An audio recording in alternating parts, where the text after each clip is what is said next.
5 ನಿಮಿಷಕ್ಕೆ ನನ್ನ ತಂದೆ ಕಾಲ್ ಬರುತ್ತೆ, ನಮ್ಮ ಮೇಲೆ ಅಟ್ಯಾಕ್ ಆಗಿದೆ, ನಿನ್ನ ಹಸ್ಬೆಂಡ್ ಅನ್ನ ಓಡಿಸ್ಕೊಂಡು ಹೋಗ್ತಾ ಇದ್ದಾರೆ ಅಂತ ಹೇಳಿ. ನಾನು ಆವಾಗ್ಲೇ ಹೊರಗೆ ಬಂದ್ ನೋಡುವಾಗ ನನ್ ಕಾರ್ ಕೀಸ ಸಿಗ್ತಾ ಇಲ್ಲ. ಅದು ಇನ್ನೂ ಸಹ ನನ್ ಕಣ್ ಮುಂದೆ ಇದೆ, ಅದ್ರಲ್ಲಿ ಏನಾಗಿದೆ ಅಂತ ಹೇಳಿ. ಸೊ ಆ ವಿಡಿಯೋ ನೋಡುವಾಗ ಅನ್ಸುತ್ತೆ ಅಂದ್ರೆ ಹಾಗೆ ಓಡ್ಕೊಂಡ್ ಮೇಲೆ ಹೋಗುವಷ್ಟರಲ್ಲಿ ಈ ಅಕ್ಯೂಸ್ಡ್ ಗಳಲ್ಲಿ 1-2-3 ಜನ ಬಂದು ಆ ಟೈಮಲ್ಲಿ ಅವರಿಗೆ ಥ್ರೆಟ್ ಕೊಡ್ತಾ ಇದ್ದಾರೆ. ಒಬ್ಬ ಪರ್ಸನ್ ಈ ರೀತಿ ಕೈ ಹೀಗೆ ಇಟ್ಕೊಂಡು ಒಬ್ಬ ಅಲ್ಲಿ ಚೂರ್ ಬಿದ್ದು ಅವ್ನು ನರಳಾಡ್ತಾ ಇದ್ದಾನೆ, ತಾಯಿ ಅಮ್ಮ ಅಮ್ಮ ಅಂತ ಕೂಗ್ತಾ ಇದ್ದಾನೆ, ಅವ್ನಿಗೆ ಈ ರೀತಿ ಥ್ರೆಟ್ ಕೊಡ್ತಾ ಇದ್ದಾನೆ. ಲೌಡ್ ಸ್ಪೀಕರ್ ಅಲ್ಲಿ ಇದ್ದಾಗ ಇವ್ರು ಹಲು ಮಾಡಿದಷ್ಟೇ ಆ ಕಡೆಯಿಂದ ಏನೋ ಬೈಯೋದೆಲ್ಲ ಕೇಳ್ತಾ ಉಂಟು. ನಾನ್ ಕೇಳಿದೆ, ಸರ್ ಏನಾಯ್ತು, ನನ್ ಗಂಡ ಎಲ್ಲಿ, ನನ್ನ ತಂದೆ ಎಲ್ಲಿ, ಯಾರು ಕಾಣ್ತಾ ಇಲ್ಲ, ಏನಾಯ್ತು ಅಂತ ಹೇಳಿ. ಹಿಸ್ ರೆಸ್ಪಾನ್ಸ್ ವಾಸ್ ಲೈಕ್, ನಾನು ಇದಾದ ನಂತರ ನಮ್ಗೆ ಅಪ್ಪ ಹೇಳಿದಾಗ ನಮ್ಗೆ ಇದ್ದ ಕುತ್ಕೊಳ್ಳೇಬೇಕು, 4 months 40 days I can't come out, ನಾನು ಹೊರಗೆ ಬರ್ಲಿಕ್ಕಿಲ್ಲ. ಸೊ ಇವ್ರು ಡೆತ್ ಆಗೋಕ್ಕಿಂತ 1 ದಿನ ಮುಂಚೆ ನಾವು ಒಂದಾಗಿದ್ರೆ, ಆ ಸ್ಪರ್ಮ್ ಅಲ್ಲಿ ಇದ್ರೆ ಅದರಿಂದಾಗಿ ಪ್ರೆಗ್ನೆನ್ಸಿ ಬಗ್ಗೆ ಎಲ್ಲ ಡೌಟ್ ಬರ್ಬೋದು ಅಂತದೊಂದಿರುತ್ತೆ. ಅದಕ್ಕೋಸ್ಕರ ಹುಡುಗಿಯರನ್ನ ಪ್ರೊಟೆಕ್ಟ್ ಮಾಡ್ಲಿಕ್ಕೋಸ್ಕರ ಮತ್ತೆ ಆ ಬರ್ತ್ ಬಗ್ಗೆ ಏನು ಕನ್ಫ್ಯೂಷನ್ ಇರಬಾರ್ದು ಅಂತ ಹೇಳಿ ಈ ಒಂದು ಶಾಸ್ತ್ರ ಉಂಟು ನಮ್ಮಲ್ಲಿ, ಇದ್ದ ಪೀರಿಯಡ್ ಅಂತ ಹೇಳ್ತೇವೆ. ಲೇಡೀಸ್ ಅನ್ನ ಬಿಟ್ಟು ಬೇರೆ ಯಾವುದೇ ಗಂಡಸ್ರನ್ನ ನೋಡ್ಲಿಕ್ಕಿಲ್ಲ, ಮಾತಾಡ್ಲಿಕ್ಕಿಲ್ಲ, ಹೊರಗೆ ಬರ್ಲಿಕ್ಕಿಲ್ಲ. ಯಾಕಂತ ಹೇಳಿದ್ರೆ ಹುಡುಗಿಯರ ಪ್ರೆಗ್ನೆನ್ಸಿ ಬಗ್ಗೆ ಒಂದು ಕನ್ಫರ್ಮೇಶನ್ ತಗೊಳ್ಳಿಕ್ಕೆ. ಮಾನ್ಯ ವೀಕ್ಷಕರೇ, ಮುನೀರ್ ಅವರ ಸಂಚಿಕೆ ನಿನ್ನೆ ನೋಡ್ತೀರಾ. ಸಂಚಿಕೆ ಆರಂಭದಲ್ಲಿ ನಾನು ಒಂದು ವಿಷಯ ಹೇಳ್ತೇನೆ. ದರ್ಶನ್ ಅವರ ಜಾಮೀನು ಏನು ರದ್ದಾಗುತ್ತೆ ಸುಪ್ರೀಂ ಕೋರ್ಟ್ ಅಲ್ಲಿ ಸುಮಾರು ವಿಷಯಗಳು ಉಲ್ಲೇಖ ಆಗ್ತವೆ. ಆ ವಿಷಯದಲ್ಲಿ ಬರುವಂತದ್ದಂದ್ರೆ ಇಮ್ರಾನ್ ವರ್ಸಸ್ ಬಾವಾ ಅನ್ನುವಂತ 2 ಹೆಸರುಗಳು ಉಲ್ಲೇಖ ಆಗುತ್ತೆ ಅಂತ ನಾನು ಹೇಳಿದೆ. ಈ ಕಾರಣದಿಂದ ಜಾಮೀನು ಅವ್ರದ್ದು ರದ್ದಾಗುತ್ತೆ ಅಂತ ಹೇಳಿ. ಹೀಗಾಗಿ ಸುಮಾರು ಜನ ಕಾಮೆಂಟ್ಸ್ ಬಾಕ್ಸ್ ಅಲ್ಲಿ ಹಾಕಿದ್ರ ಈ ಕೇಸಿಗೂ ಹಾಗೆ ದರ್ಶನ್ ಅವರ ಜಾಮೀನು ರದ್ದಾಗೋದು ಕಾರಣ ಏನು ಅಂತ ಹೇಳಿ. ಹೈಕೋರ್ಟಿನಲ್ಲಿ ಜಾಮೀನು ಸಿಗುತ್ತೆ ದರ್ಶನ್ ಅವ್ರಿಗೆ, ನಂತರ ಆ ಕೇಸ್ ಅಂತ ಹೇಳಿದ್ರೆ ಸುಪ್ರೀಂ ಕೋರ್ಟಿನಲ್ಲಿ ಈ ಕೇಸನ್ನ ರಾಜ್ಯ ಸರ್ಕಾರ ಮೇಲ್ಮನವಿ ಅರ್ಜಿಯನ್ನ ಸಲ್ಲಿಸುತ್ತೆ. ಮೇಲ್ಮನವಿ ಅರ್ಜಿ ಸಲ್ಲಿಸಿದಾಗ ಹಿಂದೆ ಯಾವೆಲ್ಲ ಪ್ರಕರಣದಲ್ಲಿ ಜಾಮೀನು ರದ್ದಾಗಿರುತ್ತೆ ಅನ್ನುವಂಥದ್ದು ಉಲ್ಲೇಖಿಸ್ಕೊಂಡು ಹೋಗ್ತಾರೆ ಅಂತ ಹೇಳಿದ್ರೆ, ಸುಮಾರು ಪ್ರಕರಣಗಳಲ್ಲಿ ಇಂಥ ವಿಷಯಕ್ಕೆ ಈ ರೀತಿಯ ಜಾಮೀನನ್ನ ರದ್ದು ಮಾಡಿದ್ರು. ಹಿಂದೆ ನಡೆದಂತ ಕೇಸ್ಗಳನ್ನ ಉಲ್ಲೇಖಿಸ್ತಾರೆ. ಅದೇ ರೀತಿನೇ bench held as the follows ಅಂತ ಹೇಳಿ ಇದರ ಅಂತ ಹೇಳಿ ಏನಾಗಿತ್ತು ಏನಿಲ್ಲ ಅಂತೇಳಿ ಈ ರೀತಿಯ ಸುಮಾರು ಕೇಸುಗಳ ಉದಾಹರಣೆಗಳನ್ನ ಅಲ್ಲಿ ಸುಪ್ರೀಂ ಕೋರ್ಟ್ ಪರಿಗಣನೆಗೆ ತಗೊಂಡ ನಂತರ ಹೀಗಾಗಿ ದರ್ಶನ್ ಅವರ ಜಾಮೀನು ಅಲ್ಲಿ ರದ್ದಾಗುತ್ತೆ.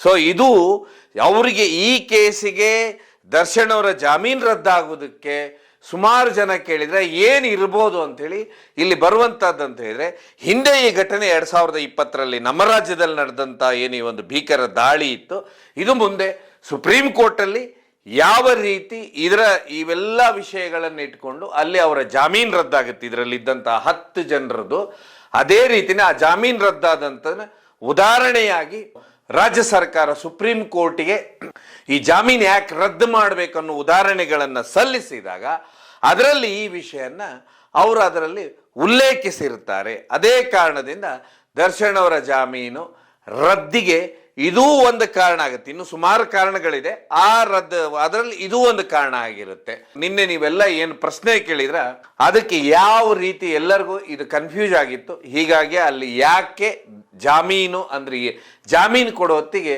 ಯಾವೆಲ್ಲ ಕೇಸುಗಳನ್ನ ಪರಿಗಣಿಸ್ತಾರೆ ಅನ್ನೋದಕ್ಕೆ ಈ ಮುಲ್ಕಿ ಸ್ಟೇಷನ್ ನಲ್ಲಿ ನಡೆದಂತ ಕೇಸಿನ ಪರಿಗಣನೆಗೆ ತಗೊಂಡಿದ್ರು. ಅದು ಒಂದು ಅಂಶ ಆಗಿತ್ತು. ಸುಮಾರು ಅಂಶಗಳಿರ್ತಾವ ಒಂದು ಜಾಮೀನು ರದ್ದು ಮಾಡಬೇಕಾದ್ರೆ, ಇದು ಒಂದು ಅಂಶ ಆಗಿತ್ತು. ಸೊ ಮುಬೀನಾ ಅವರ ಈಗ ಸಂದರ್ಶನ ಕೇಳಿ ಅವರು ಏನೆಲ್ಲ ಆ ಸಮಯದಲ್ಲಿ ತಮ್ಮ ಸಮಸ್ಯೆಗಳನ್ನ ಎದುರಿಸ್ತಾರೆ, ತಮ್ಮ ಯಜಮಾನ್ರ ಡೆತ್ ಆದಂತ ರೀತಿ ಕಾನೂನಿನ ಹೋರಾಟ ಮಾಡ್ತಾರಂತ ಅವರೇ ಹೇಳ್ತಾರೆ. ಕೇಳಿ ಬನ್ನಿ. ಮದುವೆ ಆಗೋ ಟೈಮಲ್ಲಿ ಆಲ್ರೆಡಿ ನಾನು LLB ಮಾಡ್ಕೊಂಡು ಪ್ರಾಕ್ಟೀಸ್ ಸ್ಟಾರ್ಟ್ ಮಾಡಿದ್ದೆ. ಆಲ್ರೆಡಿ ಮೂಡುಬಿದ್ರಿ ಕೋರ್ಟ್ ಅಲ್ಲಿ ಪ್ರಾಕ್ಟೀಸ್ ಮಾಡ್ತಾ ಇದ್ದೆ. ನಾನು ಶರತ್ ಶೆಟ್ಟಿ ಅಂತ ಹೇಳಿ ನನ್ನ ಸೀನಿಯರ್, ಅವ್ರ ಜೊತೆ ಪ್ರಾಕ್ಟೀಸ್ ಮಾಡ್ತಾ ಇದ್ದೆ. ಮದುವೆ ಆಗೋ ಟೈಮಲ್ಲಿ may be 3 years practice complete ಆಗಿತ್ತು ನಂದು ಆಲ್ರೆಡಿ, ಮಂಗಳೂರು STM. ಅದಕ್ಕಿಂತ ಮುಂಚೆ ನಾನು 1 to 10 ಕಲ್ತಿರೋದು CSI ಅಂತ ಹೇಳಿ ನಮ್ದೇ ಲೋಕಲ್ ಅಲ್ಲಿ ಮುಲ್ಕಿಯಲ್ಲಿ CSI ಚರ್ಚ್ ಸ್ಕೂಲ್ ಇತ್ತು, ಅಲ್ಲಿ ಕಲ್ತಿದ್ದೇನೆ 1 to 10. ಆ ನಂತರ PUC ಮಾಡಿರೋದು ನಾರಾಯಣ್ ಗುರು ಅಂತ ಹೇಳಿ ಮುಲ್ಕಿಯಲ್ಲಿ. ಆಮೇಲೆ ಡೈರೆಕ್ಟ್ ಸೆಕೆಂಡ್ PUC ಆದ ನಂತರ 5 years ಕೋರ್ಸ್ ಇದು BA LLB ಅಂತ ಹೇಳಿ 5 years ಕೋರ್ಸ್ ಇದೆ. ಅದಕ್ಕೆ STMಗೆ ಜಾಯ್ನ್ ಆಗ್ತೇನೆ. 2018 ಅಲ್ಲಿ ಮದುವೆ ಆಗಿರೋದು, 2018. ಹೌದು, ಅಂದ್ರೆ ಮದುವೆ ಆದ ನಂತರ ನಾನು ಮತ್ತೆ ನನ್ನ ಹಸ್ಬೆಂಡ್ ಫ್ಲಾಟ್ ಅಲ್ಲಿ ಇದ್ದದ್ದು ಮೂಡುಬಿದ್ರೆಯಲ್ಲಿ. ನನ್ನ ಹಸ್ಬೆಂಡ್ ಬೇಸಿಕಲಿ ಸುಳ್ಳಿ, ಅವ್ರದ್ದು ಬೇಸಿಕಲಿ ನೇಟಿವ್ ಎಲ್ಲ ಸುಳ್ಳಿ, ಅವರ ಫ್ಯಾಮಿಲಿ ಎಲ್ಲ ಅಲ್ಲೇ ಇರೋದು, ಅವರ ತಾಯಿ ಬ್ರದರ್ಸ್ ಎಲ್ಲ ಅಲ್ಲೇ ಸೆಟಲ್ಡ್.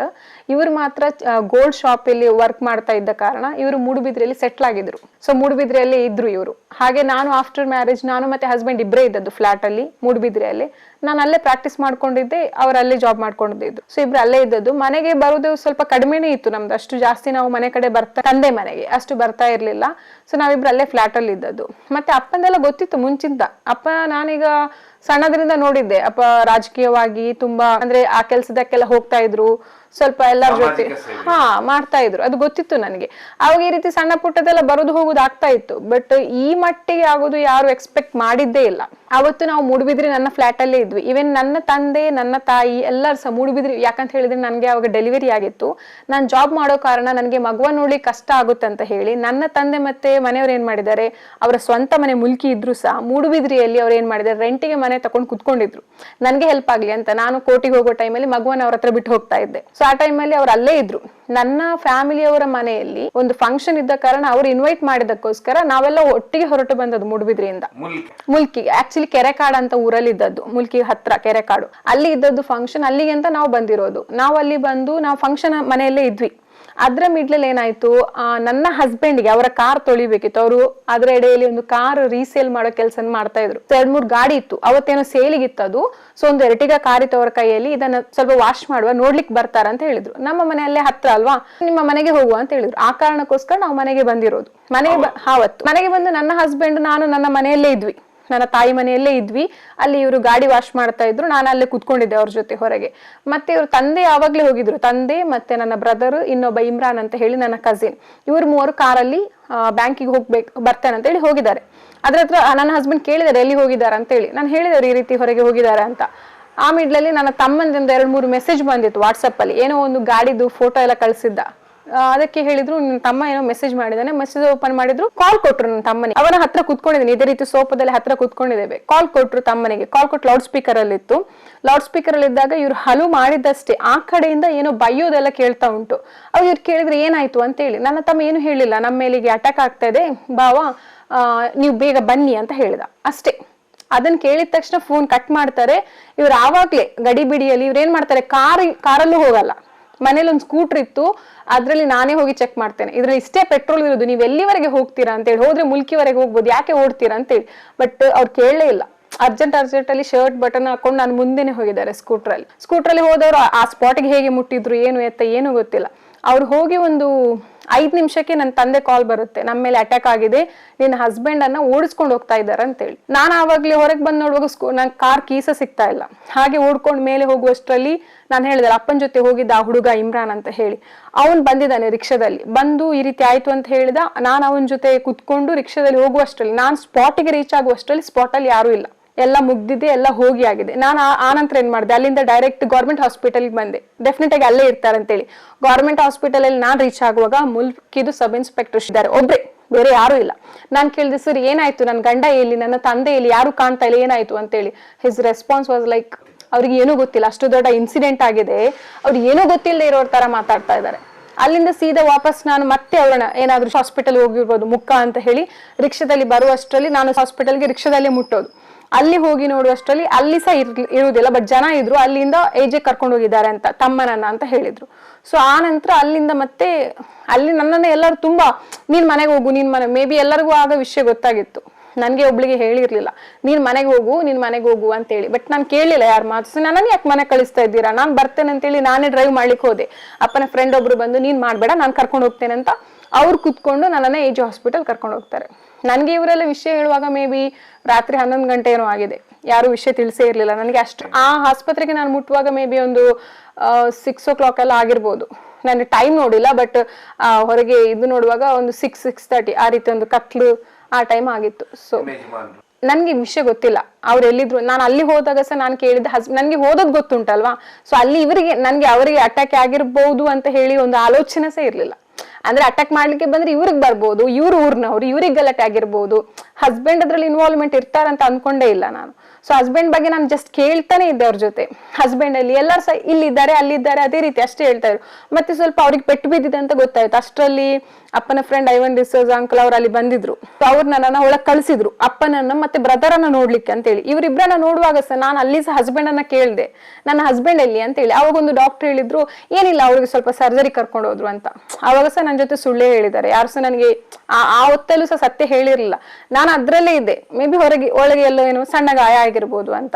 ನಾನು ಆವಾಗ್ಲೂ ಸಹ ನನ್ನ ಟೆನ್ಷನ್ ಇದ್ದದ್ದು ತಂದೆಗೆ ಅಂದ್ರೆ ಇಷ್ಟೆಲ್ಲ ಆಗಿದೆ ಬ್ಲೀಡಿಂಗ್, ಬ್ರದರ್ ಅನ್ನೆಲ್ಲ ನೋಡ್ದೆ ಅಲ್ವಾ, ಅವ್ರದ್ದೆಲ್ಲ ನೋಡುವಾಗ ನನ್ಗೆ ಇವ್ರಿಗೆ ಈ ರೀತಿ ಆಯ್ತಲ್ಲ, ನಾನು ಅಷ್ಟರಲ್ಲೂ ಸಹ ಎಲ್ಲರ ಜೊತೆ ಅದೇ ಹೇಳ್ಕೊಳ್ತಾ ಇದ್ದೆ ಹೊರತು ಹಸ್ಬೆಂಡ್ ಈ ರೀತಿ ಆಗಿರ್ಬೋದು ಅಂತೇಳಿ ನನ್ಗೆ ಅಲ್ಲಿ ಒಂಚೂರು ಗೊತ್ತೇ ಇಲ್ಲ. ನನ್ನ ಹತ್ರ ಹೇಳುವಾಗ ತುಂಬಾ ಕತ್ಲಾಗಿತ್ತು. ನನ್ನ ದೊಡ್ಡಪ್ಪ ಬಂದು ನನ್ನ ಹತ್ರ ಈ ರೀತಿ ವಿಷಯ ಹೇಳುವಾಗ ತುಂಬಾ ಕತ್ಲಾಗಿತ್ತು. ಸೊ ಆ ಟೈಮಲ್ಲಿ ನನಗೆ ಮೇ ಬಿ ಒಂದು 5 ಮಿನಿಟ್ಸ್ ನಾನು ರಿಯಾಕ್ಟ್ ಮಾಡಿರ್ಬೋದು. ಅವರು ತೋರಿಸಿದಾಗ, ಎಲ್ಲಿ ಅವರು ಹಸ್ಬೆಂಡ್ ಅನ್ನ ಆಂಬುಲೆನ್ಸ್ ಅಲ್ಲಿ ಕರ್ಕೊಂಡು ಬಂದು ತೋರಿಸಿದಾಗ ಒಂದ್ ಸಲಕ್ಕೆ ರಿಯಾಕ್ಟ್ ಆಯ್ತು. ನನ್ಗೆ ಗೊತ್ತಿಲ್ಲ ಆವಾಗ ಆ ಮೂಮೆಂಟ್ ಅಂದ್ರೆ ಅನ್ಎಕ್ಸ್ಪೆಕ್ಟೆಡ್. ಇದು ಯಾರ್ದೋ ವಿಚಾರ, ಯಾರಿಗೋ ಆಗ್ಬೇಕು, ಹಸ್ಬೆಂಡ್ ಅದ್ರಲ್ಲಿ ಇನ್ವಾಲ್ವ್ಮೆಂಟೇ ಇಲ್ಲ. ಸೊ ಅಲ್ಲಿ ಸಂಬಂಧ ಇಲ್ಲದೆ ಇರೋರು. ಆ ಟೈಮಲ್ಲಿ ನನ್ಗೆ ಗೊತ್ತಿಲ್ಲ ಆವಾಗ ನಾನು ಏನ್ ರಿಯಾಕ್ಟ್ ಮಾಡ್ಬೇಕು ಅಂತ ಹೇಳಿ. ಏನೋ ಒಂದು ಕಂಟ್ರೋಲ್ ಸಿಕ್ತು, ಮಗು ಇತ್ತು ನನ್ನ ಕೈಯಲ್ಲಿ, ಅದರಿಂದ ಆಗಿರ್ಬೋದು ನಾನು ಏನು ಅಷ್ಟು ಇದ್ ಮಾಡ್ಲಿಕ್ಕೆ ಹೋಗ್ಲಿಲ್ಲ. ಆನಂತರ ನಾನು ಇದಾದ ನಂತರ ನಮ್ಗೆ ಅಪ್ಪ ಹೇಳಿದಾಗ ನಮ್ಗೆ ಇದ್ದ ಕುತ್ಕೊಳ್ಳೇಬೇಕು. 4 months 40 days I can't come out. ನಾನು ಹೊರಗೆ ಬರ್ಲಿಕ್ಕಿಲ್ಲ. ನಮ್ಮ ಇಸ್ಲಾಂ ಸಂಪ್ರದಾಯದ ಪ್ರಕಾರ ಹಸ್ಬೆಂಡ್ ಡೆತ್ ಆದ್ರೆ ಹುಡುಗಿಯರು 4 ತಿಂಗಳು 10 ದಿವಸ ಅವ್ರು ಹೊರಗೆ ಬರ್ಲಿಕ್ಕಿಲ್ಲ, ಕಾಂಟ್ಯಾಕ್ಟ್ ಇರಬಾರ್ದು. ಯಾಕಂತ ಹೇಳಿದ್ರೆ ಬ್ಲಡ್ ರಿಲೇಶನ್ಶಿಪ್ ಬಿಟ್ಟು, ಲೇಡೀಸ್ ಅನ್ನ ಬಿಟ್ಟು ಬೇರೆ ಯಾವುದೇ ಗಂಡಸ್ರನ್ನ ನೋಡ್ಲಿಕ್ಕಿಲ್ಲ, ಮಾತಾಡ್ಲಿಕ್ಕಿಲ್ಲ, ಹೊರಗೆ ಬರ್ಲಿಕ್ಕಿಲ್ಲ. ಯಾಕಂತ ಹೇಳಿದ್ರೆ ಹುಡುಗಿಯರ ಪ್ರೆಗ್ನೆನ್ಸಿ ಬಗ್ಗೆ ಒಂದು ಕನ್ಫರ್ಮೇಶನ್ ತಗೊಳ್ಳಿ. ಮೇ ಬಿ ಪ್ರೆಗ್ನೆಂಟ್ ಆಗಿದ್ರೆ ಆನಂತರ ಇನ್ನೊಂದು ಮದುವೆ ಆಗೋದಾದ್ರೆ ಆ ಟೈಮಲ್ಲಿ ಏನಾದ್ರು ಪ್ರೆಗ್ನೆನ್ಸಿ ಇತ್ತು ಅಂತ ಹೇಳಿದ್ರೆ, ಮಗು ಹುಡುಗಿ ಆಯ್ತು ಅಂತ ಹೇಳಿದ್ರೆ ಅದರ ತಂದೆ ಬಗ್ಗೆ ಯಾವುದೇ ರೀತಿಯ ಡಿಸ್ಪ್ಯೂಟ್ ಬರಬಾರ್ದು. ಅಥವಾ ಮತ್ತೆ ಒಂದು ಮನುಷ್ಯನಿಗೆ ಒಂದು ಬೇಜಾರನ್ನ ಮರಿಲಿಕ್ಕೆ ಅಂತ ಹೇಳಿ ಇಷ್ಟು ಟೈಮ್ ಅಂತ ಇರುತ್ತೆ. ಸೊ ಇಂಥ ಸಿಚುವೇಶನ್ ಅಲ್ಲಿ ಹೆಂಡತಿಯರಿಗೆ ಜಾಸ್ತಿ ಟೆನ್ಷನ್ ಇರೋದ್ರಿಂದ ಅವ್ರಿಗೆ ಆ ಪೀರಿಯಡ್ ಬೇಕು ಅಂತ ಹೇಳಿ ಇಸ್ಲಾಂ ಹೇಳುತ್ತೆ. ಸೊ ಅದಕ್ಕೋಸ್ಕರ 4 ತಿಂಗಳು 10 ದಿನ ನಾವು ನಮ್ಮ ಲೇಡೀಸ್ ಜೊತೆ ಕಾಂಟ್ಯಾಕ್ಟ್ ಆಗ್ಬೋದು. ಬ್ಲಡ್ ರಿಲೇಷನ್, ತಂದೆ ಬ್ರದರ್ಸ್ ಅಥವಾ ತಂದೆದು ಬ್ರದರ್ ಮಕ್ಕಳು, ಅವ್ರ ಜೊತೆ ಎಲ್ಲ ಆಗ್ಬೋದು ಕಾಂಟ್ಯಾಕ್ಟ್. ಆ ಬ್ಲಡ್ ರಿಲೇಶನ್ಶಿಪ್ ಅಲ್ಲದೆ ಇರುವಂತ ಯಾವುದೇ ಗಂಡಸರ ಜೊತೆ, ಯಾವುದೇ ಮೇಲ್ ಪರ್ಸನ್ ಜೊತೆ ನಾವು ಕಾಂಟ್ಯಾಕ್ಟ್ ಆಗ್ಲಿಕ್ಕೆ ಇರೋದಿಲ್ಲ. ನಾವು ನಮ್ಮಷ್ಟಕ್ಕೆ ನಮ್ದು ಏನುಂಟು ನಮ್ಗೆ ಮರಿಲಿಕ್ಕೆ ಅಂತ ಹೇಳಿ ಅಥವಾ ನಮ್ಮ ಪ್ರೆಗ್ನೆನ್ಸಿ ಬಗ್ಗೆ ನೋಡ್ಲಿಕ್ಕೆ. ಅಂಡ್ ಇವನ್ ಸೈಂಟಿಫಿಕ್ ಆಗಿ ಸಹ ಏನ್ ಹೇಳ್ತಾರಂತ ಹೇಳಿದ್ರೆ, ಒಂದು ಗಂಡಸಿನ ಸ್ಪರ್ಮ್ ಹುಡುಗಿ ದೇಹದ ಹೋದ ತಕ್ಷಣ ಅದು ಇಷ್ಟು ಟೈಮ್ ಇರುತ್ತೆ ಅಂತೇಳಿ. ಸೊ ಇವ್ರು ಡೆತ್ ಆಗೋಕ್ಕಿಂತ 1 ದಿನ ಮುಂಚೆ ನಾವು ಒಂದಾಗಿದ್ರೆ, ಆ ಸ್ಪರ್ಮ್ ಅಲ್ಲಿ ಇದ್ರೆ ಅದರಿಂದಾಗಿ ಪ್ರೆಗ್ನೆನ್ಸಿ ಬಗ್ಗೆ ಎಲ್ಲ ಡೌಟ್ ಬರ್ಬೋದು ಅಂತದೊಂದಿರುತ್ತೆ. ಅದಕ್ಕೋಸ್ಕರ ಹುಡುಗಿಯರನ್ನ ಪ್ರೊಟೆಕ್ಟ್ ಮಾಡ್ಲಿಕ್ಕೋಸ್ಕರ, ಮತ್ತೆ ಆ ಬರ್ತ್ ಬಗ್ಗೆ ಏನು ಕನ್ಫ್ಯೂಷನ್ ಇರಬಾರ್ದು ಅಂತ ಹೇಳಿ ಈ ಒಂದು ಶಾಸ್ತ್ರ ಉಂಟು ನಮ್ಮಲ್ಲಿ. ಇದ್ದ ಪೀರಿಯಡ್ ಅಂತ ಹೇಳ್ತೇವೆ, 100 ನಾವು ಕೂತ್ಕೊಳ್ಳೇಬೇಕು. ಸೊ ನಾನು ಅದ್ರಲ್ಲೇ ಇದ್ದೆ. ಆ ಟೈಮಲ್ಲಿ ಇದು ನನಗೆ ಗೊತ್ತಾಗ್ತಿತ್ತು. ಆ ಟೈಮಲ್ಲಿ ತುಂಬಾ ಅಡ್ವೊಕೇಟ್ಸ್ ನಮ್ಮ ಮನೆಗೆ ಬಂದಿದ್ದಾರೆ, ಬಟ್ ನನಗೆ ಕಾಂಟ್ಯಾಕ್ಟ್ ಆಗಕ್ಕಾಗಲ್ಲ. ಅಪ್ಪ ಮತ್ತೆ ಬ್ರದರ್ ಹಾಸ್ಪಿಟಲ್ ಅಲ್ಲಿ ಇದ್ರು, ಈವನ್ ತಾಯಿ ಸಹ ಹಾಸ್ಪಿಟಲ್ ಅಲ್ಲಿ ಇದ್ರು.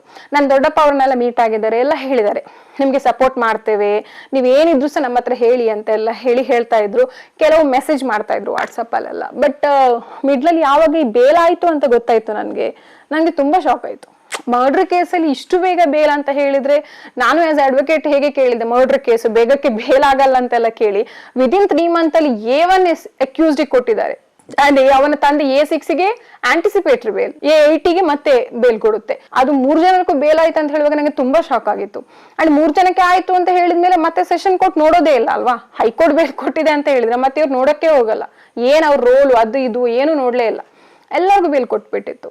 ಸೊ ತುಂಬಾ ಶಾಕ್ ಆಗಿತ್ತು ಆಸ್ ಅಡ್ವೊಕೇಟ್. ನನ್ಗೂ ಸಹ ಅದು ಅಂದ್ರೆ ಹೀನಿಯಸ್ ಕ್ರೈಮ್ ಅಂತ ಹೇಳುವಾಗ ಅದ್ರಲ್ಲಿ ಅಷ್ಟು ಸುಲಭವಾಗಿ ಅದು ಡೇ ಲೈಟ್ ಮರ್ಡರ್, ಆ ಟೈಮಲ್ಲಿ ಅದು ಜನರನ್ನ ಎಷ್ಟು ಎಫೆಕ್ಟ್ ಆಗಿರ್ಬೋದು ಅಂತ ಹೇಳಿ. ಲಾಕ್ ಡೌನ್ ಟೈಮ್, ಆಲ್ರೆಡಿ ಜನರು ಆ ಪ್ಯಾಂಡಮಿಕ್ ಇಂದ ಅಷ್ಟು ಹೊರಗೆ ಬಂದಿರೋ ಟೈಮ್. ಆ ಟೈಮಲ್ಲಿ ಇವ್ರು ಏನು ಆಲೋಚನೆ ಮಾಡದೆ ಡೇ ಲೈಟ್ ಅಲ್ಲಿ ಎಲ್ಲ ಜನ ಇಡುವ ಮಧ್ಯೆ ಬಂದು ಈ ರೀತಿ ಅದು ಸಹ. ಅಂಡ್ ಇವನ್ ನಾನು ಆ ವಿಡಿಯೋನ ಇಷ್ಟವರೆಗೆ ನೋಡೇ ಇರ್ಲಿಕ್ಕಿಲ್ಲ. ಕೋರ್ಟಲ್ಲಿ ಎವಿಡೆನ್ಸ್ ಆಗೋ ಟೈಮಲ್ಲಿ ಸಹ ನಾನು ಅಲ್ಲಿ ಕುತ್ಕೊಳ್ಳೋದಿಲ್ಲ. ನನ್ಗೆ ಅದ್ರದ್ದು ಬೇಡ ನೆನಪು ಅಂತ ಹೇಳಿ ಅಷ್ಟೇ, ಆ ಒಂದು ಪಿಕ್ಚರ್ ನನ್ನ ಹಸ್ಬೆಂಡ್ ಬೇಡ ಅಂತ ಹೇಳಿ. ಬಟ್ ನಾನು ಇದ್ದದಲ್ಲಿರುವಾಗ ನನ್ನ ಒಂದು ಫ್ರೆಂಡ್ ಅವಳು ಬಂದು, ನೀನ್ ಇದನ್ನ ನೋಡ್ಬೇಕು, ಯಾಕಂದ್ರೆ ಇದ್ರ ಎಫೆಕ್ಟ್ ನಿಂಗೆ ಗೊತ್ತಾಗ್ಬೇಕು, ಒಂದ್ಸಲ ವಿಡಿಯೋ ತೋರಿಸಿದಾಳೆ. ಅದು ಇನ್ನೂ ಸಹ ನನ್ ಕಣ್ ಮುಂದೆ ಇದೆ, ಅದ್ರಲ್ಲಿ ಏನಾಗಿದೆ ಅಂತ ಹೇಳಿ. ಸೊ ಆ ವಿಡಿಯೋ ನೋಡುವಾಗ ಅನ್ಸುತ್ತೆ ಅಂದ್ರೆ ಅವ್ರು ಯಾವ ರೀತಿ ಮಾಡ್ತಿದ್ದಾರೆ ಅಂತ ಹೇಳಿದ್ರೆ, ನನ್ನ ಹಸ್ಬೆಂಡ್ ಅಲ್ಲಿ ಬಿದ್ರಲ್ವಾ, ಇವರೆಲ್ಲ ಚೂರಿ ಚುಚ್ಚಿ ಎಲ್ಲ ಆಗಿದೆ, ಬಿದ್ದಿದ್ದಾರೆ. ಅಂದ್ರೆ ನನ್ನ ಹಸ್ಬೆಂಡ್ ಬಿದ್ದಿದ್ದಾರೆ ನೆಲದ ಮೇಲೆ, ಈ ಅಕ್ಯೂಸ್ಡ್ ಗಳಲ್ಲಿ 1-2-3 ಜನ ಬಂದು ಆ ಟೈಮಲ್ಲಿ ಅವರಿಗೆ ಥ್ರೆಟ್ ಕೊಡ್ತಾ ಇದ್ದಾರೆ. ಒಬ್ಬ ಪರ್ಸನ್ ಈ ರೀತಿ ಕೈ ಹೀಗೆ ಇಟ್ಕೊಂಡು ಒಬ್ಬ ಅಲ್ಲಿ ಚೂರ್ ಬಿದ್ದು ಅವ್ನು ನರಳಾಡ್ತಾ ಇದ್ದಾನೆ, ತಾಯಿ ಅಮ್ಮ ಅಮ್ಮ ಅಂತ ಕೂಗ್ತಾ ಇದ್ದಾನೆ, ಅವ್ನಿಗೆ ಈ ರೀತಿ ಥ್ರೆಟ್ ಕೊಡ್ತಾ ಇದ್ದಾನೆ. ಅಂದ್ರೆ ಅಷ್ಟಾದ ನಂತರ ಆ ರೀತಿ ಅವ್ರದ್ದೊಂದು ಬಿಹೇವಿಯರ್ ತೋರಿಸ್ತಾರೆ ಅಂತ ಹೇಳಿದ್ರೆ ಅವ್ರವ್ರು ಮನಸ್ಸೊಳಗಿಂದ ಅವ್ರೆಷ್ಟು ಕೆಟ್ಟವರಾಗಿರ್ಬೋದು, ಸ್ಥಿತಿ ಹೇಗಿರ್ಬೋದು, ಅವರನ್ನ ಅಂತ ವಾತಾವರಣ ಹೇಗೆ ಬಂತು. ನಾನು ನೋಡ್ದೆ ಹುಡುಗರೆ ಯಾರು ಸಹ ಬೇರೆಯವರಲ್ಲ, ಎಲ್ಲ ನನ್ನ ನೇಬರ್ಸ್, ನನ್ಗಿಂತ ಸಣ್ಣ ಏಜ್ ನವರು ಅಥವಾ ನನ್ನ ಸೇಮ್ ಏಜ್ ನವರು. ನಾನ್ ನೋಡಿದ ಹುಡುಗರು, ನನ್ನ ಮನೆ ಹಿಂದೆ ಮನೆ ಸೈಡ್ ಅಲ್ಲಿ ನಾನ್ ನೋಡಿದ ಹುಡುಗರು, ನಾನ್ ಒಟ್ಟಿಗೆ ಬೆಳೆದಂತ ಹುಡುಗರು. ಅವ್ರು ಆ ರೀತಿ ಮಾಡುವಾಗ ಒಂದು ನಿಮಿಷ ಸಹ ಅವ್ರು ಆಲೋಚನೆ ಮಾಡ್ಲಿಲ್ಲ ಅಲ್ವಾ, ಈ ರೀತಿ ಮಾಡೋದ್ರಿಂದ ಯಾರಿಗೇನ್ ಎಫೆಕ್ಟ್ ಆಗ್ಬೋದು, ತಾಯಿ, ಮಕ್ಕಳು, ಹೆಂಡತಿ, ಈವನ್ ಅದರ ಕೈ ತೋರಿಸಿದ ಹುಡುಗ ಅಂತ ಹೇಳಿದಲ್ಲ ರಾಜಿಮ್ ಅಂತ ಹೇಳಿ ಅಕ್ಯೂಸ್ ನಂಬರ್ 7, ಅವ್ನು ನನ್ನ ಮದ್ವೆಯಲ್ಲಿ ನಾವು ಹುಡುಗಿಯರನ್ನ ಕರ್ಕೊಂಡು ಹೋಗುವ ಬಸ್ ಮಾಡ್ತೇವಲ್ಲ, ಆ ಬಸ್ಸಿಗೆ ಡ್ರೈವರ್ ಅವ್ರ ಮನೆಯದೇ ಬಸ್. ನಾವು ಅಷ್ಟು ಯಾವಾಗ ಎಷ್ಟು ಹ್ಯಾಪಿನೆಸ್ ಅಲ್ಲಿ ಇದ್ವಿ ಅಂತ ನೋಡಿದೆ ನಾವು, ಆದ್ರೂ ಸಹ ಅವ್ನಿಗೆ ಅದು ನೆನಪು ಬಂದಿಲ್ಲ.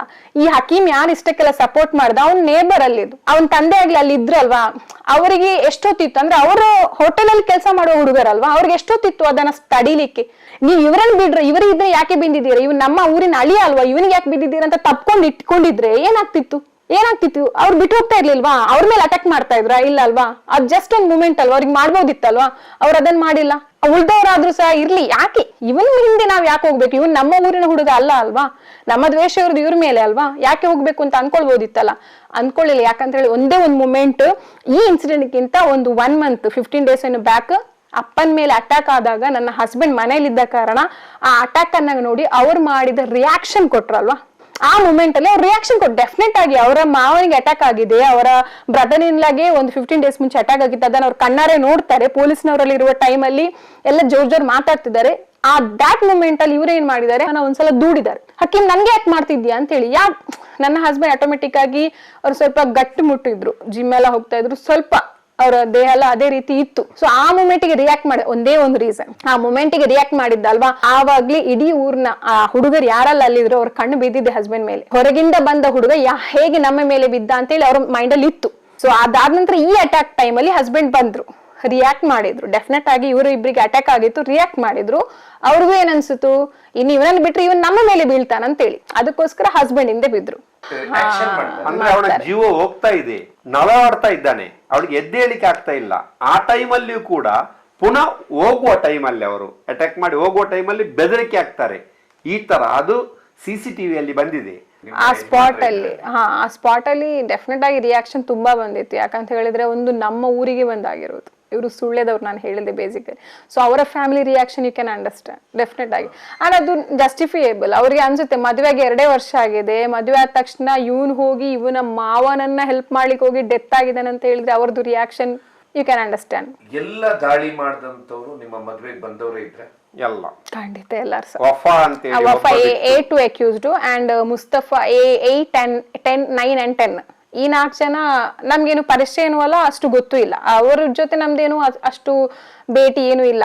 ಆ ಮನಸ್ಥಿತಿ ಆಗ್ಲಿಕ್ಕೆ ಕಾರಣ ಏನು? ನನ್ನ ಪ್ರಕಾರ ಹೇಳೋದಾದ್ರೆ ಅದ್ರಲ್ಲಿ ಈಗ ಅಕ್ಯೂಸ್ ನಂಬರ್ 5 ನಿಸಾರ್ ಅಂತ ಹೇಳಿ ಅವನ ಬಗ್ಗೆ ಸ್ಪೆಷಲ್ ಆಗಿ ನಾನು ಹೇಳ್ದೆ ಅವನ ಮನೆ ನಮ್ಮ ಮನೆ ಹಿಂದೆ ಅಂತ ಹೇಳಿ. ನಾನು ಅವನನ್ನ ನೋಡ್ಕೊಂಡೇ ಬೆಳೆದಿದ್ದೇನೆ. ನಾನು ಅಂದ್ರೆ ಆ ಕಡೆಯಿಂದ ನಮ್ದೊಂದು ದರ್ಗಾ ಉಂಟು, ಹೋಗುದು ಬರುದೆಲ್ಲ ಆಗ್ತಾ ಇತ್ತು. ಅವ್ನ ಮನೆ ಪಾಸಾಗಿ ಹೋಗ್ಬೇಕು. ತುಂಬಾ ಸಲ ನೋಡಿದ್ದೇನೆ ಅವ್ನ ಮನೆಯಲ್ಲಿ ಅವನ ತಂದೆ ತಾಯಿ ಜೊತೆ ಯಾವ ರೀತಿ ವ್ಯವಹಾರ ಮಾಡ್ತಾ ಇದ್ದೆ ಅಂತ ಹೇಳಿದ್ರೆ, ತುಂಬಾ ಸಲ ಅವನ ತಂದೆ ತಾಯಿ ಜೊತೆ ಸಹ ಜಗಳ ಆಗುವಾಗ ಅವ್ರ ಜೊತೆ ಅವನ ರಿಯಾಕ್ಷನ್, ಕೆಲವು ಸಲ ಹೊಡಿಲಿಕ್ಕೂ ಹೋದದ್ದುಂಟು. ನಾವು ಅಲ್ಲಿ ನೆರೆಕರೆಯವರು ಹೊಡೆದದ್ದು, ನಾವು ತಡಿಲಿಕ್ಕೆ ಟ್ರೈ ಮಾಡಿದ್ದೇವೆ. ತಂದೆಗೆ ಡೆತ್ ಆಗಿದ್ದಾರೆ. ಸೊ ಅವ್ನ್ ಸಣ್ಣಂದ್ರಿಂದ ಸಹ ಅದೇ ಒಂದು ಬಿಹೇವಿಯರ್ ಎಲ್ಲ ಬಂದಂತ, ಏನಂತ ಗೊತ್ತಿಲ್ಲ, ಆ ರೀತಿ ಆಗ್ಲಿಕ್ಕೆ ಏನ್ ಕಾರಣ ಅಂತ ನನ್ಗೆ ಗೊತ್ತಿಲ್ಲ. ಬಟ್ ಅವ್ನ್ ಸಣ್ಣಂದ್ರಿಂದ ಅವನ ಸ್ವಂತ ತಂದೆ ತಾಯಿ ಜೊತೆ ಅವನ ರಿಯಾಕ್ಷನ್ ಇತ್ತಲ್ವಾ, ಅದೇ ತುಂಬಾ ಭಯಾನಕ ಆಗಿತ್ತು. ಬಟ್ ನಾವು ಅದನ್ನಷ್ಟು ಅಂದ್ರೆ ತಗೊಂಡಿಲ್ಲ, ಮತ್ತೆ ಸರಿಯಾಗ್ಬೋದು ಅಂದ್ಕೊಂಡು. ಮತ್ತೆ ಆನಂತರ ಆ ರೀತಿ ಕಾಂಟ್ಯಾಕ್ಟ್ಸ್ ಇರ್ಲಿಲ್ಲ. ನೇಬರ್ ಅಂತ ಹೇಳಿ ಅವನು ಮನೇಲಿ ಇರೋದು ಕಡಿಮೆ ಆಗಿರ್ಬೋದು, ಅವನು ಫ್ರೆಂಡ್ಸ್ ಜೊತೆ ಹೊರಗೆ ಹೋಗ್ತಾ ಇದ್ನ ಏನೋ ಅಂತ ಹೇಳಿ.